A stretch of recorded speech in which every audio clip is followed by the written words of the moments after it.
ki yaa ma ko jaral ba tax na yaa gën ci mairie ci ñun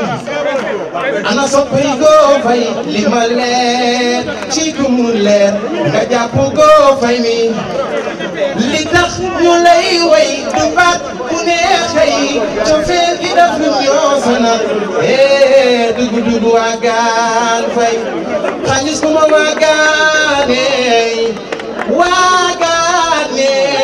Kumba Sanja ay Go Faye mbokkum yaayu mef mbokkum yaayu délégué Go Faye yaay suñu yaakaar li nga def nii ci biir Parcelles Assainies doy na ñoo Go Faye bu ko defee nag maa ngi kontaan bu baax li nga def nii du ma ne gars yi nga ko defal man mii nga ko defal ndax maam Thierno bi nga tuddee lii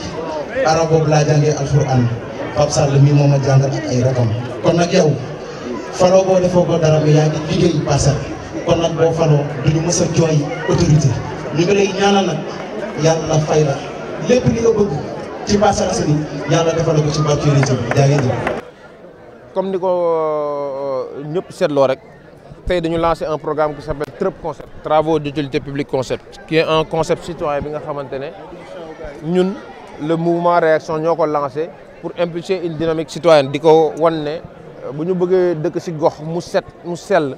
dañuy war a di ku ci nekk jël ci sa dërëm cotiser ñu defar gox bi. bien sûr dañu am ay partenaires yoo xamante ne comme UDA suma xarit Pape Dieng muy ku baax yoo xamante ne lépp luy pavé lépp luy chaise tey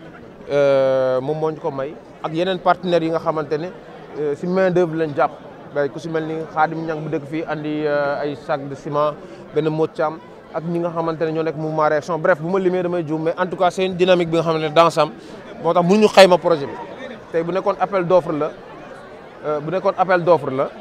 day dem presque à peu près ay 10 millions mais nag bu nekkee dañ ko sot man mënu ma wax exactement ñaata la parce que du lépp lañ jënd parce que ku si nekk dafa cof si li ngay jënd rek contribuer moom moo tax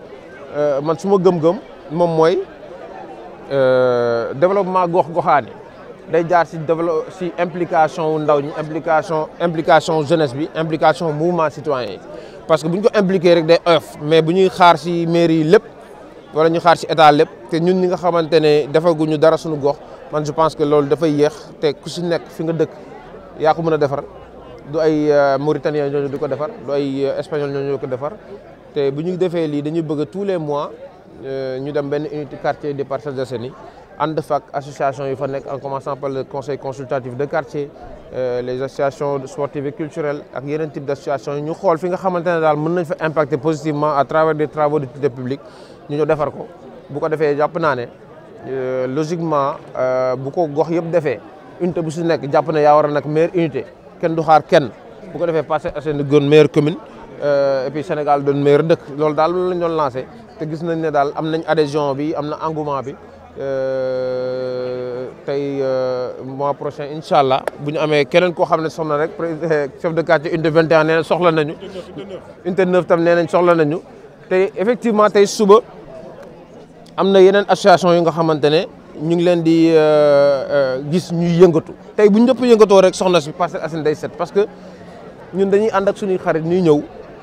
di gis fii ni mu meloon gis fi ay camion gis fi ay fas gis fi ay yeneen ak yeneen ñu naan ñu seen quartier bi dafa salte mais tey bu ñu jógee ñu gis ne ñun mën nañ ko dund comme suñu mag ñi réglé wu ñoom problème boobu ñu réglé leen ko man jàpp naa ne suñuy doom yi bu ñu leen mayee jardin comme ñun amuñu woon am chance jardin di njoowaan ak yooyu bu ñu leen mayee jardin suñu xol dina set du dëgg et puis ñoom ñu jàngal leen ay reboisement ce qu'on fait la pédagogie ce qu'on appelle la pédagogie par l'exemple bu ñu ànd ak ñaari xale gas garab saxal ne ko lii da nga ko war a arroser amuñu woon chance boobu mais ñun dañ ko bëgg a inculquer suñu ndaw ñi et puis je pense que le Sénégal le développement du Sénégal va passer par l'implication de la jeunesse citoyenne dans des projets à fort impact. déggoowuñu woon si njëlbeen bi parce que bi ñu ñëwee ñuy gis liggéey bi ñu ñëwee ñu def liggéey bi amoon nañ ci quelques questionnements mais bi ñu ñëwee xam nga lii c'est des projets yoo nga xamante ne dañu jàpp ne maire président conseil consultatif de quartier moo ko représenté. bu nekkee président conseil consultatif de quartier bi ñëw na fi adhéré à ce projet ànd ak chef de quartier bi ànd ak association sportive et culturelle bi ànd ak association de jeunes yi man je pense que ñu dem ba xool ne gis nga du Go Faye mooy tabax pour dëkk dafa bëgg defar yeesal gox bi mais après il a compris ba diggoon nañu sax ay pot de fleurs gisaguñ pot de fleurs yi nag wax dëgg yàlla mais nag bu nekkoon suñu sago tey maire bi dina ñëw ñu jox ko l'honneur qu'il mérite mu dagg ruban bi et puis ñu jàllale une communication pour inviter les jeunes à s'engager de manière citoyenne mais xam naa dafa jàpp rek mais prochaine fois incha allah parce que nag bu yéexee dinaa defar Parcelles Assainies bàyyi ko waaw parce que ñun dañ ko fal pour mu defar bu yéexee rek ñun ndaw yi dañuy defaral suñu bopp te bii di ñëw dañ koy tegg jëlaat quoi. Jardin et moi je pense que aujourd'hui c'est montrer l'exemple à toute la population du Sénégal qu'il ne faut pas attendre tout de l'État, qu'il ne faut pas attendre tout des collectivités. Et nous avons ainsi développé un concept qu'on appelle travaux d'utilité publique concept, TRUP concept, qui est un esprit, qui est un état d'esprit, qui est une vision et qui consiste à aller tous les mois dans un des quartiers des Parcelles Assainies et des environs pour identifier des travaux d'utilité publique à réaliser et en association avec le conseil consultatif de quartier, les associations sportives et culturelles, bref, toute la communauté pour impacter positivement à travers des journées de set-setal, en tout cas des travaux d'utilité publique pour montrer que voilà, par rapport à la philosophie générale, ce qu'il y a mieux de faire, c'est de moins passer notre temps à faire de la politique politicienne, mais de faire des actions concrètes et demain que les gens nous jugent par rapport à nos actions. Parce que si on veut aspirer à diriger, il faut qu'on montre a priori qu'on est capable de faire quelque chose, qu'on est capable de créer un engouement positif par rapport à un impact positif, bien sûr. Quel est aujourd'hui l'apport de la mairie? L'apport de la mairie, c'est peut-être qu'ils nous ont autorisé et puis ils nous ont promis de nous donner des pots de fleurs. Mais on attend toujours. Oui, on ne peut pas estimer le coût parce que, comme on dit, hein, si c'était un marché public qui était passé par un appel d'offres, on aurait estimé ça à presque une dizaine de millions. Mais comme on dit, c'est une contribution citoyenne. Moi, j'ai contribué par rapport à ma capacité. Mais nous avons eu des partenaires comme UDA, mon ami Pape Dieng, qui nous a doté de pavés, qui nous a donné des chaises et qui nous a mis en relation avec les eaux et forêts. Les jeunes du quartier se sont cotisés aussi. Donc, raison pour laquelle on ne peut pas estimer le coût. Mais en tout cas, c'est une contribution globale. Et c'est ça qui est l'originalité de ce type de projet-là. Est-ce qu'on peut s'attendre à d'autres actions? Mais effectivement, l'idée c'est ça. C'est de commencer par un des quartiers de l'unité 11. Et vous n'êtes pas sans savoir que j'habite à l'unité 11. Donc, c'est symboliquement commencer à l'unité 11, mais impacter d'autres communautés et influencer positivement les jeunes des autres quartiers à travers cette action-là. Je profite de l'occasion pour féliciter d'autres associations de jeunes, parce que pas plus tard que ce matin, on a vu l'association Parcelles Bonlieu qui était en train de faire des travaux d'utilité publique dans le même quartier. Il y a un mois, j'ai été voir une association qui habite à Unité 9, dont j'ai oublié le nom, qui était en train de faire ces types d'activités-là. Il n'y a pas moins de 2 semaines, il y a une association que j'étais allé visiter aussi qui est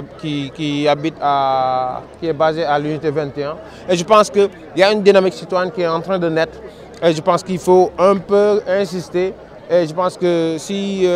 tout le monde adopte cet état d'esprit-là, on pourra développer nos quartiers. Et je pense que dans ma conviction, le développement global va passer par le développement des territoires. Et ça va passer aussi par cette impulsion de dynamique citoyenne. Et je pense que ça va passer par les mouvements citoyens. Cette activité-là, oui. Vous savez, le maire est représenté par le président du conseil consultatif de quartier. Et je pense que tout à l'heure, le président du conseil consultatif de quartier a pris la parole. Il a bien apprécié, il a été un partenaire. Le président de l'ASC aussi. Je pense que les autres associations qui sont dans le quartier aussi ont été impliquées parce que dans ce type de projet, il faut impliquer tout le monde. Donc oui, au début, on ne s'était pas un peu compris parce que nous, dans notre compréhension, on s'est dit que comme tu as un relais, tu as un représentant dans le quartier, dès qu'il est informé et qu'il adopte le projet, c'est comme une délégation de pouvoir. Mais bon, au début, ils étaient venus à travers ces représentants pour essayer de nous faire arrêter les travaux. Mais après explication, on s'est compris. Et je pense qu'il a été intelligent parce que ce type de projet, on doit les accompagner, on ne doit pas les freiner parce que voilà, c'est dans la logique du Jub Jubal Jubanti. président Diomaye moom moo ne set setal bu si xaar kenn bu si kenn xaar kenn du dëgg nga ñun xaaruñu kenn